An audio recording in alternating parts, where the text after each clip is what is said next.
Welcome. This video is a presentation by the Learning Hub on using quotations. It will give you some good tips and tricks for how to integrate other sources into your writing, specifically word for word as they've presented it in their source.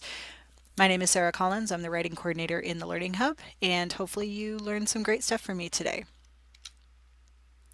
So some general rules about using quotations that we're going to be talking about in some detail as we move through this presentation. Quotations in general do need to be a few different things. They need to be accurate to the source that you're pulling them from. They need to be formatted properly according to the citation style that you're using. They need to be integrated appropriately from the beginning of the use of that source, and they need to be explained after you've integrated it. We're going to talk about each of those things. It is important to notice that quotations can be both short and long. Long text quotations are also called block quotations, and the designation for which it is, depending on the length of the quote, does depend on which citation style you've chosen. For MLA in particular, short quotations are designated as less than 4 lines of text. Block quotes are designated as more than 4 lines of text. APA, it's a little bit different. 40 words is the designator. If it's less than 40 words, it's a short quote. More than 40 words, it's a block quote. The main difference is that short quotes can be integrated all day. You can use as many of them as you need to in your writing. Block quotes, however, should be used sparingly. It is pretty obvious to an instructor when a student is padding their paper with lots of long quotes. You very rarely need all of that material in your project.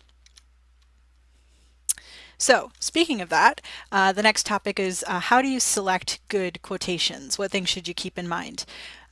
So firstly, choose the piece that you're going to quote out of the source, and then take a look at it. You want to make sure that the actual passage you end up using word for word in your writing is neither too short nor too long. So it needs to not be missing any context.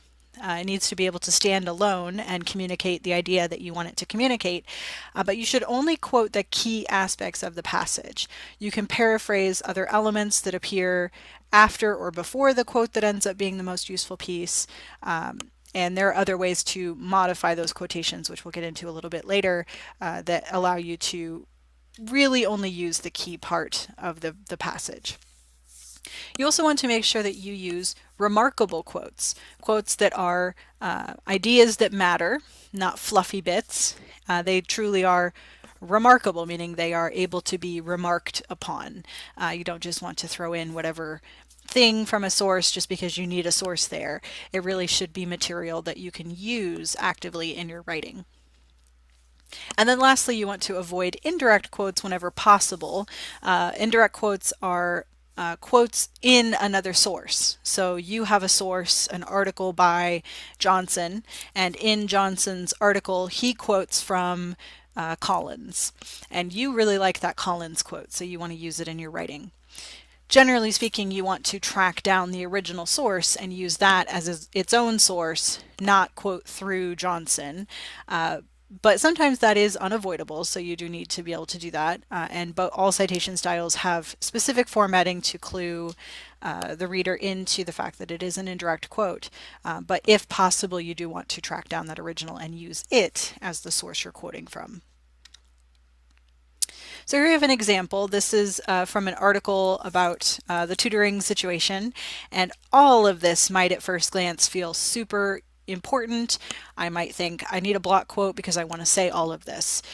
But when you actually start to stop and unpack the quote, you might realize that it's not all entirely necessary. Reading this, you'll notice in the middle of the quote, there is a moment where the author sort of steps back and summarizes what they've been saying up to that point. They say, in fact, in short, that's your clue that they're going to summarize. A non-hierarchical environment does not depend on blind commitment to non-directive tutoring methods. Instead, tutors should be taught to recognize where the power and authority lie in any given tutorial. That is a much more concise and specific point to pull out of this longer passage. That would be a much better quote in general than the lengthy section that we picked out.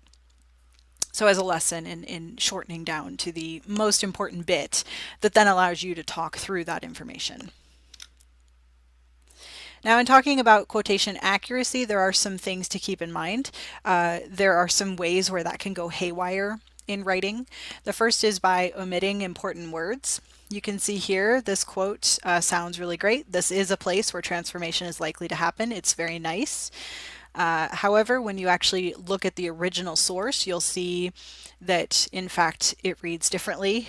This is not a place where transformation is likely to happen. It's very nice, but it's just a tiny little bit of help along the way. And so by lopping off the end and taking out the not early on, we've completely lost the context, and this quote rather, completely changes.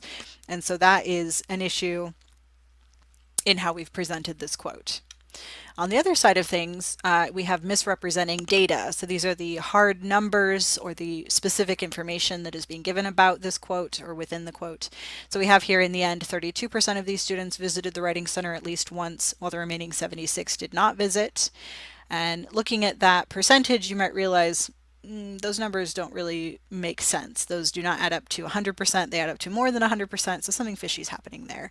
And when you look at the actual original source, you see the numbers in fact are wrong. In the end, 22% visited the Writing Center. The remaining 78% did not. And that number combination does in fact equal 100. So that's a lot better. And you can notice too that even the page number was flip-flopped, so from 145 to 154.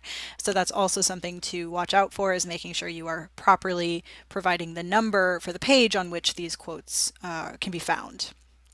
Now, both of these types of things are problems, and they both are considered misrepresentation of source material or plagiarism. You really need to watch for these mistakes. The first one is typically going to be considered intentional because you're misleading the information of the quote. You're changing its meaning to something else that better fits your paper, for example. That's often considered intentional and is seen as very serious and something that you definitely want to avoid. But you also want to avoid misrepresenting data. And even though it's often seen as unintentional because you fudged the numbers on the keyboard, it can dramatically change the meaning of the quote, and so is seen as also a serious issue related to academic integrity. So make sure that as you are placing quotes in your writing that you do so accurately. Another topic related to quotations that we should talk about is how to best introduce quotations. There are some issues that students often run into when it comes to this topic, and so we like to give some information about those. So the first is what we call disembodiment. This is where you have just dropped a quote in. So from one sentence to the next, we just start with a quote. So here we have, tutors need to be careful not to do too much or too little. Quote, learning is slow and occurs through processes neither entirely understood nor under the control of either the tutor or the learner. And we've just jumped into that quote, and as a reader that can be very jarring, and it can be hard for us to follow along with however you're intending us to follow from the previous sentence you wrote and then this quote you're integrating. So to get away from disembodiment, you should always introduce the quote.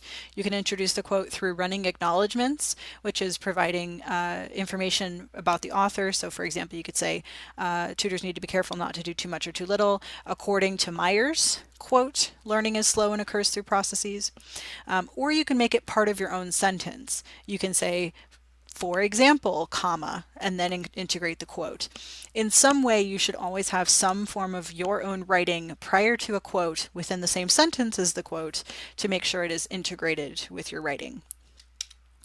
So here we have an example of that. So tutors need to be careful not to do too much or too little. As Myers identifies, comma, quote, learning is slow, and so we've integrated that quote better with a sentence where we've prefaced that this is information coming from a source, and it follows after the previous sentence. We're transitioning into further information about this topic. Also note that you'll need to modify your citations appropriately. If you're going to pull the author's name into the sentence, you then omit it from the parentheses at the end. We would only need the page number there. That's specific to the citation style that you're using, but it is something to keep an eye on. If you are integrating a block quote, really quickly, it is important to mention that you always need to integrate information about the author prior to proceeding with the block quote. So you always need the as Myers identifies, or according to Jensen, a professor at the University of Kansas or whatever it is. You always need that name acknowledgement before a long quote because it is disruptive to the paragraph, and so it needs a bit more lead in to help transition into that for the reader. To go along with that, we like to, at this point, talk a little bit about signal verbs. This is a short list of some. That looks like a lot of verbs, but I promise you there are many more you can use. And so having a list of signal verbs next to you or somewhere you can refer to help you figure out what words are going to best represent the quote you're going to be integrating is going to be a meaningful way to integrate that writing, that source material in with your own ideas. And to fully represent the author's stance on that topic. Something like identifies is going to be very different from affirms, which is going to be very different from suggests, which is different even from reviews or expounds, right? So these words all have very specific meanings, and you can really use them as tools in your toolkit to help communicate the way that your source material integrates with each other and also with your own ideas. We have a handout on signal verbs you can find on our website that has this list, but you can also definitely screenshot this for future reference as well. Another topic related to integrating quotations is modifying them. It is possible to both take out words in a passage for clarity, or if it's just not necessary to include all the words, as well as adding words in for context if there really isn't any in the particular passage you're using. So in an omission where you're taking words out, you use ellipses wherever you've dropped those words to substitute and show that those are coming out of that sentence. So to a reader, we see that ... and we're like, oh, okay, something was pulled out of there, and you're acknowledging that for us so that we can then understand that something was lost. So here you can see we have this longer quote. This threat is one powerful and largely invisible reason, I would argue, for the way in which many writing centers have been consistently marginalized, consistently silenced. And the I would argue here in particular isn't necessary, and in fact it might be confusing to see that and think, well, is that the writer of the source or is that the writer of the paper? Who is arguing? And so it's better probably just to cut it out in this case. And so we can have the bottom example. This threat is one powerful and largely invisible reason, ... for the way in which many writing centers. And you can see it flows just fine, but the ... does indicate to a reader that something was pulled out of there for context or for flow. When adding information, like I said, you use brackets. You want to keep it short and sweet. You don't want to add a bunch of information, and you only want to add information that's going to add clarity for the actual source, not change the meaning, right? We talked earlier about how that is misrepresenting source information and is considered an academic integrity issue. In this case, we're adding information or transitional words for the flow of the sentence. So here we have a quote. Partly it's about acknowledging that there is no one-size-fits-all approach. And without any further context, we don't know about what we are acknowledging, the no one-size-fits-all approach. So in this case, it might be nice to add in, partly it's about acknowledging that there is no one-size-fits-all approach. In brackets, we can add to tutoring. So that is something that you can do to add context in the middle of a quote. This is at the end of a quote, but usually you use it in the middle of the quote to provide that flow or that context. Some of the other issues we see students often struggling with when they're integrating quotations that we'll hopefully have some examples to help you with is when your quotation lacks clarity in the way that you've presented it to the reader. That can include ungrammatical quotations, quotations that when they're integrated with the sentence they don't have good grammar. So here we can see a tutor who mistakenly assumes knowledge of writing conventions, quote, yield power without authority, misleading the student. Now in this case, we have the subject-verb agreement issue of a tutor as the subject and yield as the verb, and they don't go together. It should be tutors yield or a tutor yields. And we don't want to change the quote so much, and we may not want to change the beginning. So instead we have to sort of rearrange the sentence to fit better. So here we have a different way that this can look. So by mistakenly assuming knowledge of writing conventions, quote, the tutor may yield power without authority. Thereby, we've added in to help transition the sentence, misleading the student. And with those couple of changes, we've made this sentence suddenly more grammatically correct and therefore flows a bit better. Another way this can go wrong is through illogical quotations. So here we have ESL students know that, quote, the writing center is an ideal place to give it to them. And without any other context, there's some logical issues here, and in fact, some appropriateness issues. What are we giving to ESL students in the writing center? Could be seen as rude or crude without more context.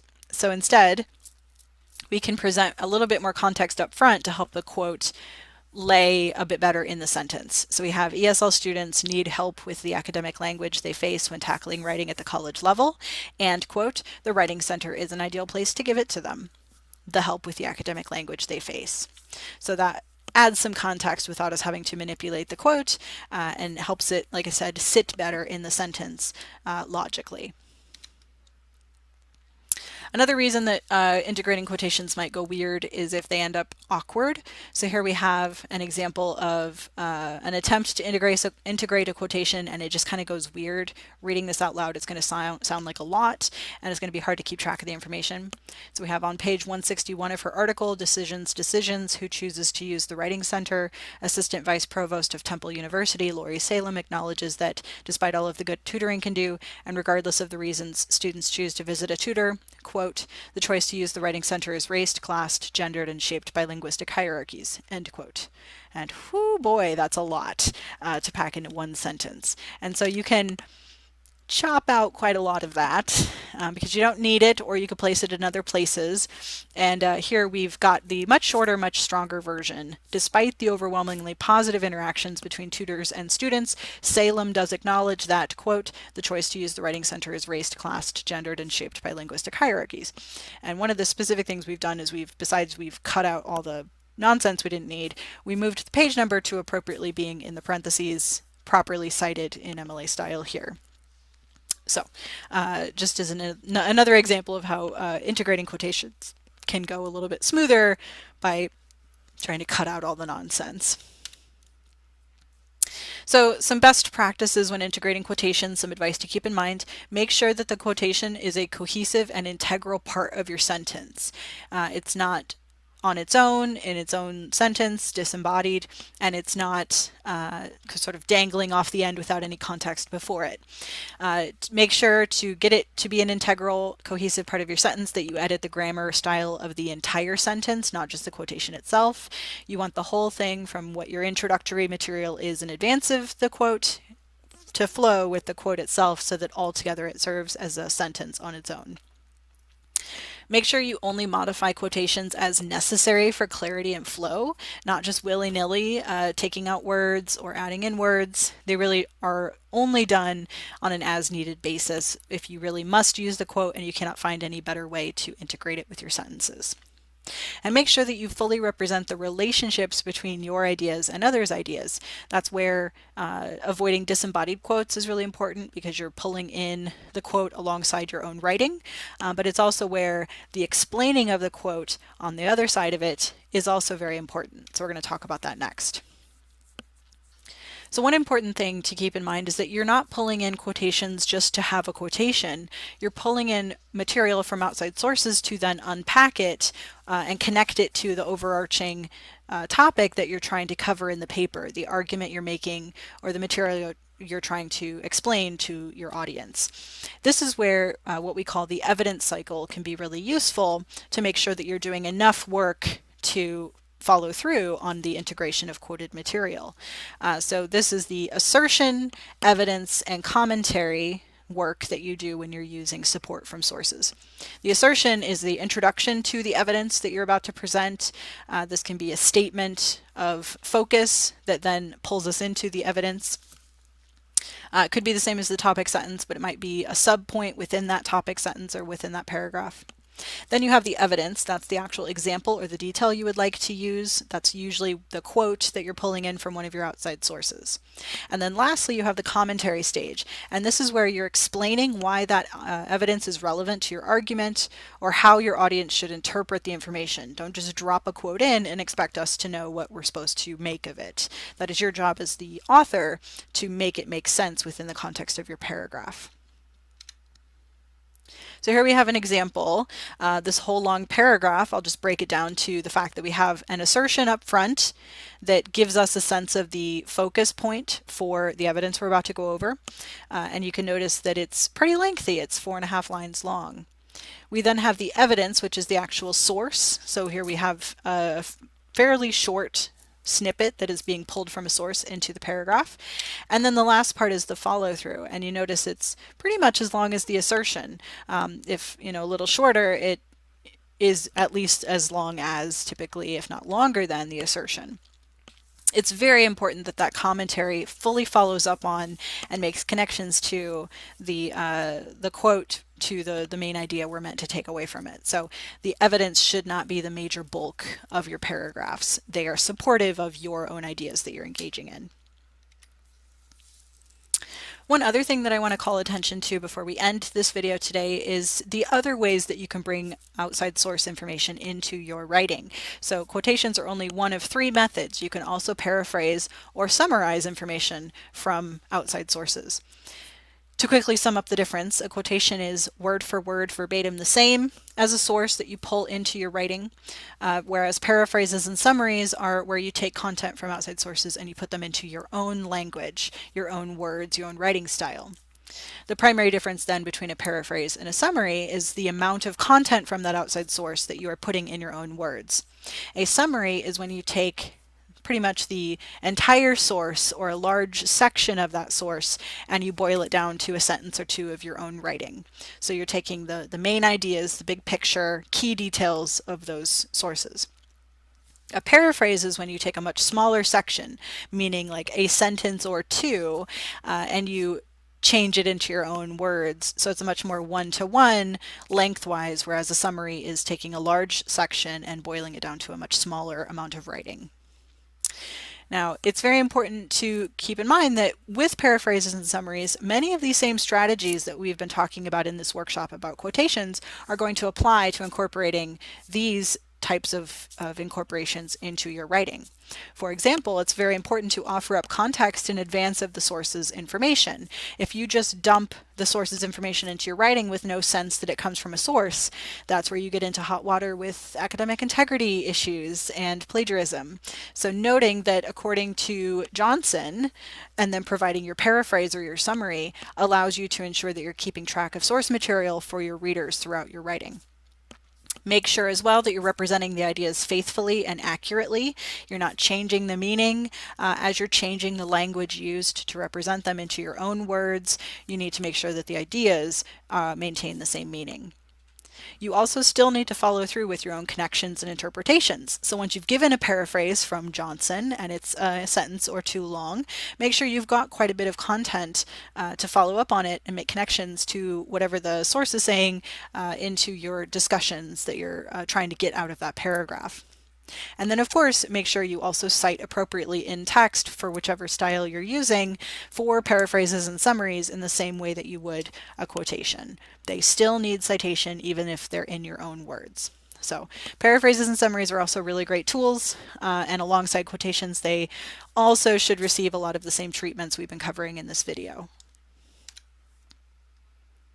Thank you so much for listening to me talk to you about using citations. If you'd like to know more or if you'd like additional resources, please check us out, the Learning Hub. We do one-to-one tutoring, and we're happy to talk to you about these same topics and help you practice in your own writing, give you tips and tricks to succeed. And we also have great handouts on our website. You can check us out here.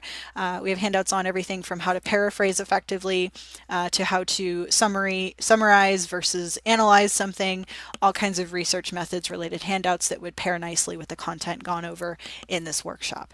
So I wish you good luck with your work using and modifying and integrating quotations. And if you have questions, feel free to reach out to the Learning Hub. But for now, I will give you some additional resources you're welcome to check out listed here, and I will leave you to your work. So best of luck to you. Have a great rest of your day.